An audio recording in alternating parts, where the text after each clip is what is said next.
Welcome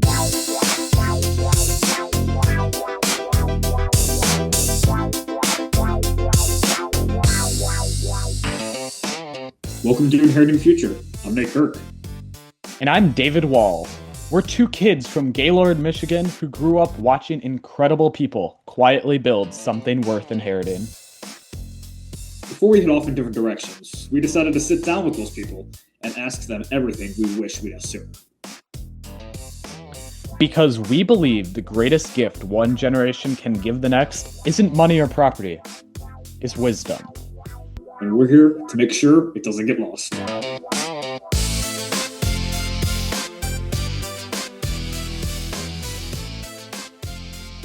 Some people have a resume. Today's guest has a life story that doesn't really fit on. Yeah, so Andrew Dibble is the franchise owner of the Northern Michigan Warhounds of the American Premier Hockey League, right here in Gaylord, and a former United States Marine. His hockey players simply know him as Dibs. Through the Warhounds, Andrew has made it his mission to use hockey as a tool for good, connecting Northern Michigan pride to professional pathways, youth development, literacy programs, and community partnership.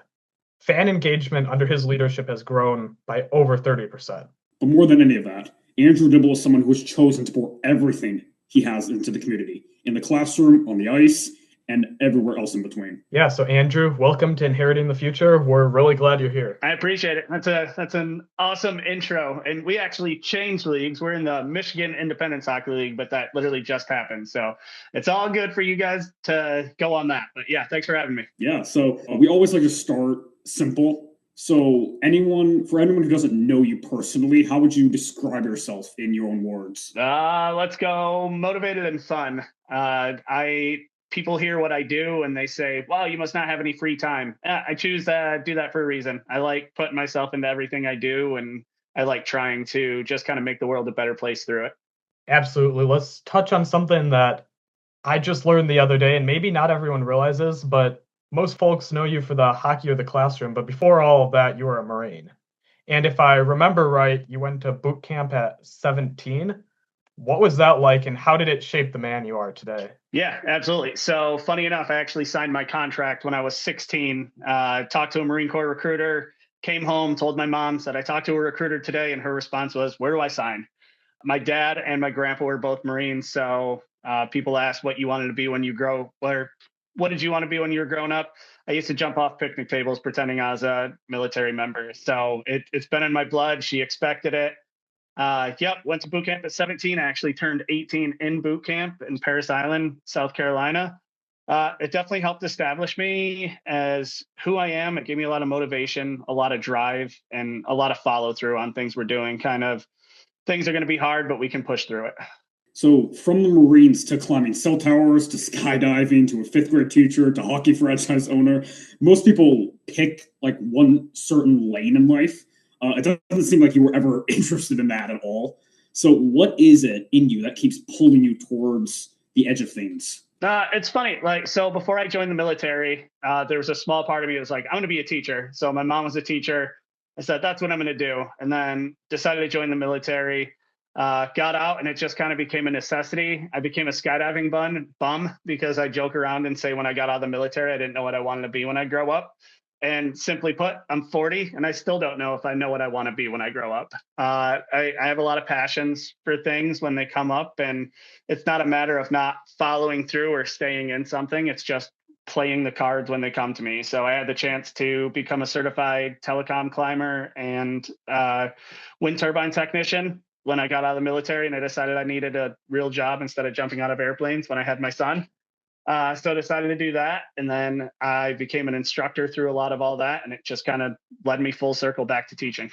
Yeah. Was there ever a moment like on a tower in free fall somewhere, even with the Marines, where you genuinely just thought about what you'd leave behind if anything went wrong? And what did that change about how you live? I think I have it more so as a teacher than I did in the military. I not joke around, but when I was deployed, people said, oh, that must have been terrifying. I'm like, yeah, all you really have to worry about is dying, which I know seems like a very roundabout, weird thing to say, but you don't really have that thought of what's back home. And then even on a tower, that's your main focus. Whereas now teaching wise, it's definitely more of a, not what kind of legacy am I going to leave behind, but am I going to make a difference? And have I made a difference up to this point in my life? Yeah, for sure. And I know you talked about doing all these sorts of different things, but specifically right now, it seems like you're highly invested in hockey because obviously it's clearly more than a business to you. So, what does a sport as a whole mean to you? And how has that love for the game shaped the way you run the Warhounds? Absolutely. So funny enough, my background is baseball. I got my start in minor league baseball doing Jumbotron graphics and doing a bunch of stuff for AAA baseball. I moved to Northern Michigan and it's hockey. I mean, it's up here, but it's honestly when Megan, who's my co-owner and girlfriend, when we kind of established the Warhounds from moving from Kalkaska, we really wanted to drive home that it's not just a hockey team. So our motto is #pack mentality, that anyone who is part of our organization is family. There's a lot of teams out there that don't look at it that way. I was talking to another owner that's in the league, and him and I kind of got heated, and he said, well, you take things too personally. And I said, I absolutely do, because this is more than just a business and a team to me. This is a family. We look out for everyone that's a part of it, and anyone who's our fans, they're Warhounds too. It's not just our players. Yep, I love that pack mentality idea, and I know I've also heard of using the Warhounds as a tool for good. And so, what does that actually look like on the ground, from youth camps to the literacy programs we mentioned, involvement with maybe the Chamber of Commerce? How do you make sure a hockey team is doing more than, like you said, just doing playing hockey? Yeah, that's a big part for us as a community. So we've got a literacy program that will be rolling out this year. We've got our youth camp that is teaching a lot of these kids. Hockey is kind of dying in Gaylord. And it's not a matter of us trying to do something great hockey-wise. We want the sports to be an avenue for the youth to still be able to go out and do this. Gaylord, we don't really have to worry about the kids being off the streets, but still doing good outside of going and causing trouble or anything like that. And then we try to volunteer with stuff. Like June 20th, we have our first prospect camp. But before we do our camp, we're going and doing the food pantry with the Otsego County Food Pantry and helping with all that. We always try to reach out and find ways that we can get out there. We'll be doing a co-branded calendar shoot with the animal shelter, just trying to figure out those avenues of how we can help the community and not just be a hockey team. Yeah.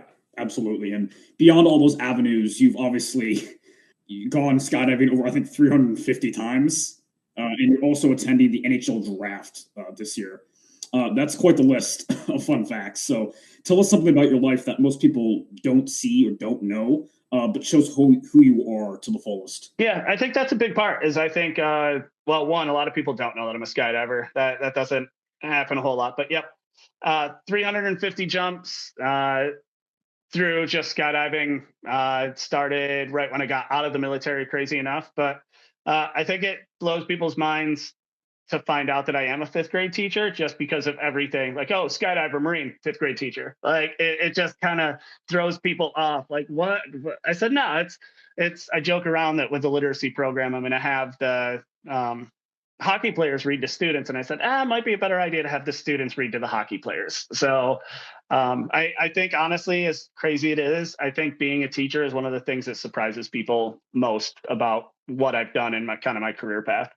So talking about the classroom, because obviously you're doing all of this and still showing up every single day to teach fifth graders, how has your teaching philosophy changed over time as you've spent more time with students and gotten to know them on a deeper level? So one of the reasons I started teaching, another thing I have a certification. I'm a registered behavior technician as well, that certifies me to work with children with autism and children on the spectrum. So I think one of the things that I've learned through all that and through teaching every time is that, one, you're never done learning. Every student should teach you something, but also it definitely teaches patience. I think that's the biggest thing I've learned this year teaching is the patience. I have a decent amount of it, but 24 fifth graders will definitely test it a little bit.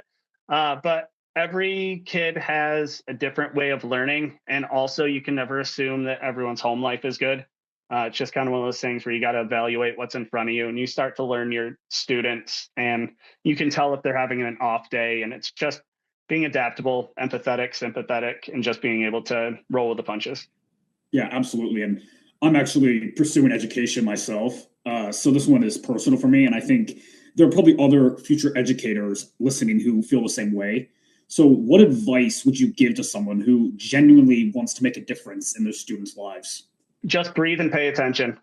I mean, that seems so incredibly simple, but just breathe, care, and pay attention. You'll get to know your students.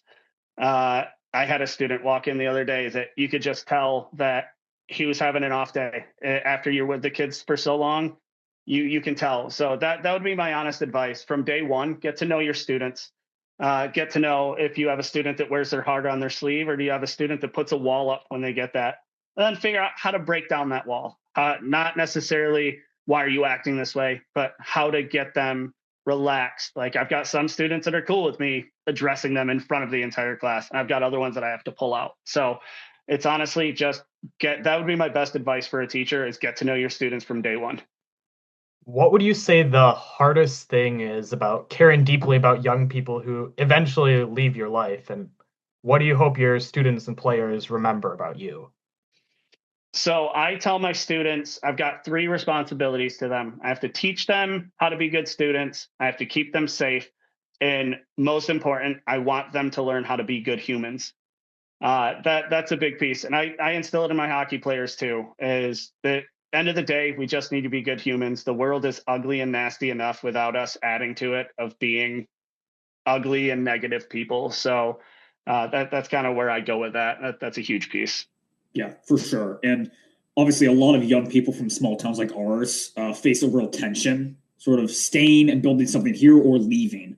Obviously, you've had students, I'm sure, have multiple different paths that they want to go towards, or careers that they want to go into. So, David and I are both obviously right in the middle of that decision ourselves, like leaving school. So, what would you tell a young person from Northern Michigan wrestling with that choice?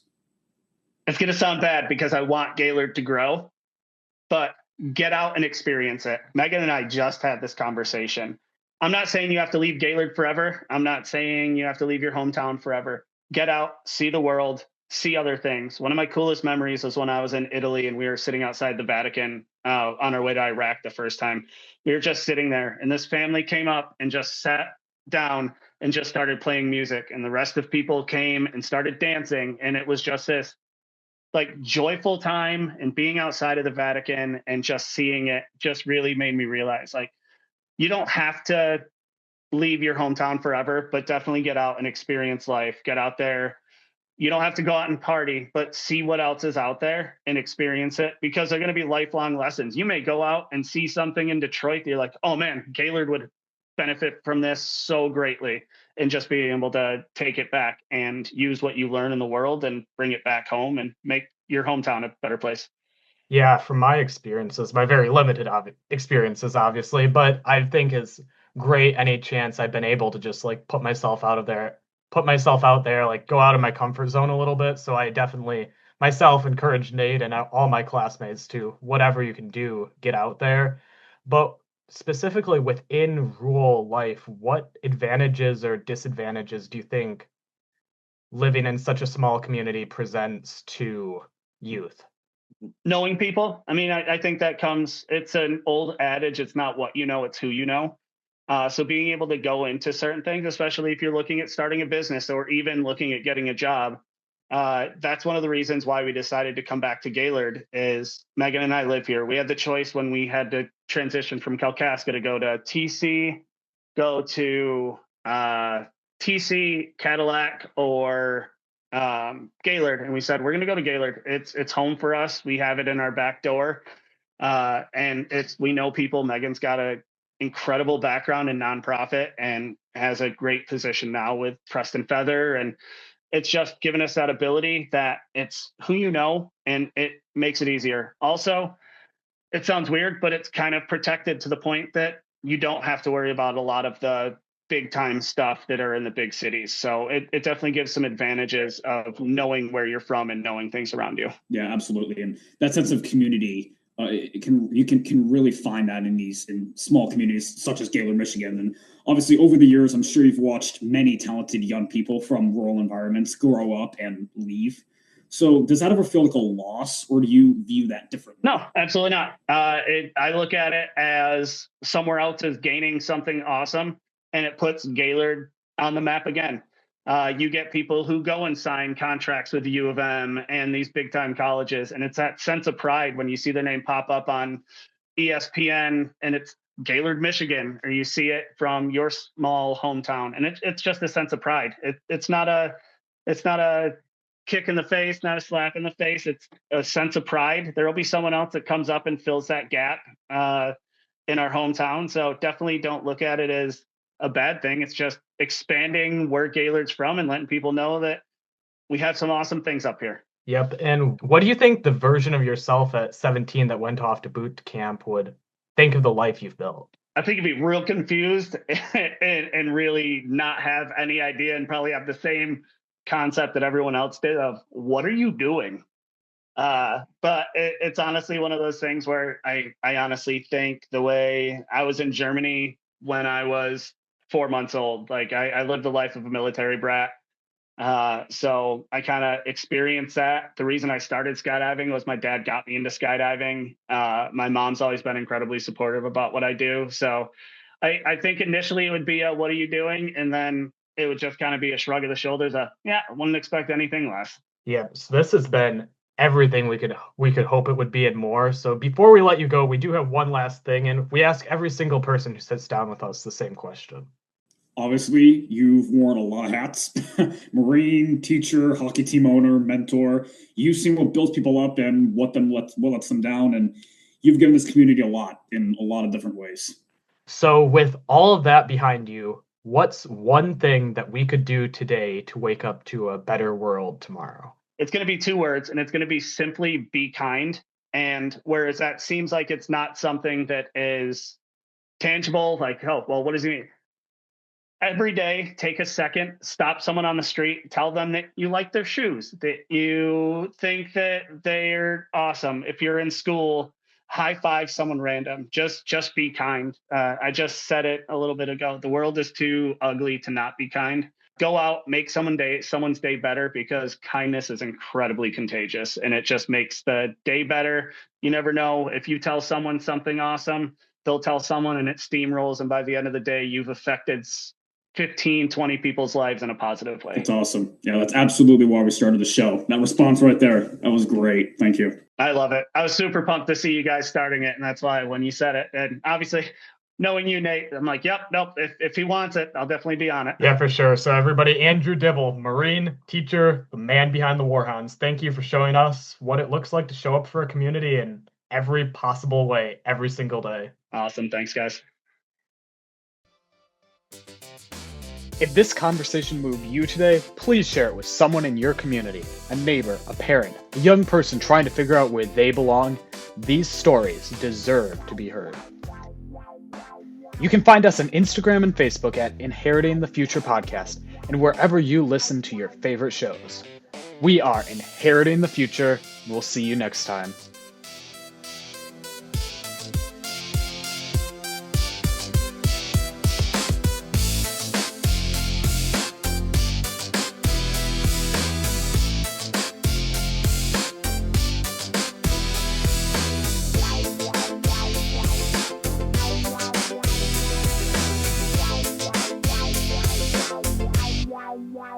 Wow.